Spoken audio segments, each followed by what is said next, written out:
Halo, kita akan membahas tentang penyusunan laporan keuangan konsolidasi.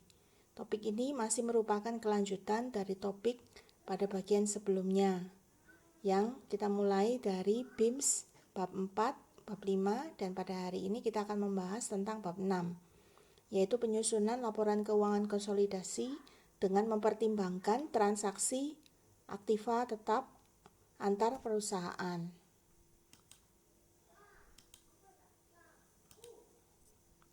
Nah, pada prinsipnya, setelah terjadi hubungan afiliasi, adanya hubungan antara investor dan investee yang memungkinkan seorang investor atau sebuah perusahaan menjadi pengendali dan kemudian disebut sebagai perusahaan induk, dan kemudian salah satu pihak yang lain menjadi perusahaan anak. Mereka bisa saja melakukan transaksi. Di antaranya adalah transaksi penjualan dan pembelian aset tetap. Nah, pada bab 5 kita sudah membahas penjualan dan pembelian aset persediaan. Nah, pada bagian ini kita membahas mengenai penjualan dan pembelian aset tetap antar perusahaan afiliasi.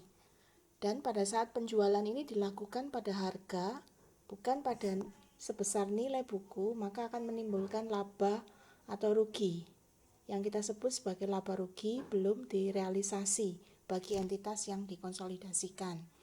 Lalu tugas kita pada bagian ini adalah mengidentifikasi transaksi tersebut dan kemudian kita memutuskan apa yang akan dilakukan terhadap laba rugi tersebut. Nah, efek laba rugi yang belum direalisasi atas aset ada dua pilihan.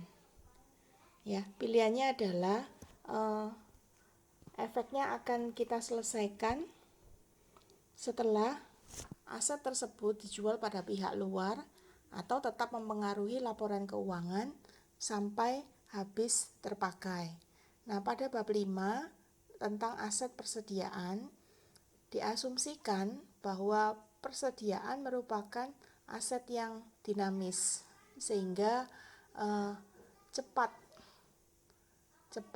masuk, cepat keluar, cepat dimiliki, cepat dijual kepada pihak luar.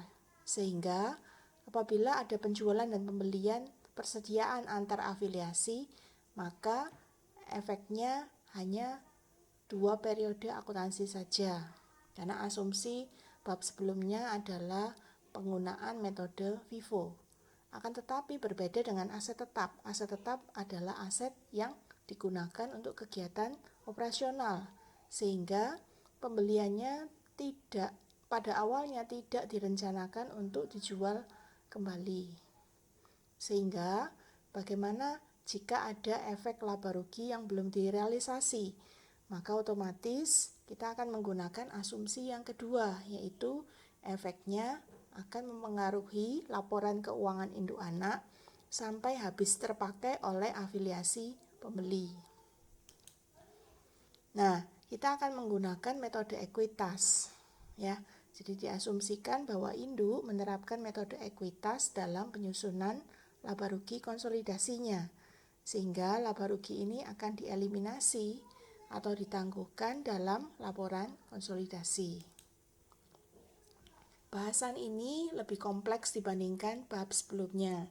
Kita akan membahasnya menjadi 4 bagian kecil, yaitu terkait dengan sifat aset yang tidak didepresiasi, contohnya tunggal yaitu tanah, dan yang kedua adalah kelompok aset yang didepresiasi. Nah, penjualan aset tetap ini bisa mencakup penjualan mobil atau kendaraan lain, bangunan, tanah masuk sini ya.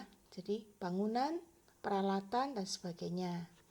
Nah, kemudian kita juga membedakan apakah penjualnya adalah induk yang disebut sebagai downstream sales atau penjualnya adalah anak yaitu upstream sales.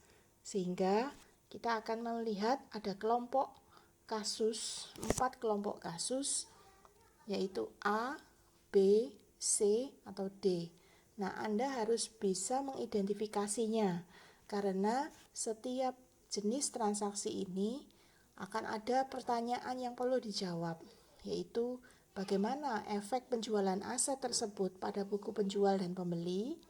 Yang kedua, bagaimana efeknya pada induk perusahaan dan dalam penyusunan laporan keuangan konsolidasi. Dan yang ketiga, jika transaksi tersebut dilakukan oleh pihak anak atau dalam kasus ini disebut sebagai upstream sales, maka bagaimana efeknya pada pihak non pengendali. Kalau kasusnya downstream sales di mana induk sebagai penjual, maka untuk pertanyaan yang ketiga jawabannya adalah tidak ada efeknya karena transaksi ini hanya mempengaruhi laporan keuangan konsolidasi dan laporan induk perusahaan. Demikian pendahuluan untuk bab ini. Nah, selanjutnya saya akan membahas tentang kasus yang A dan kemudian kita lanjutkan dengan kasus yang B.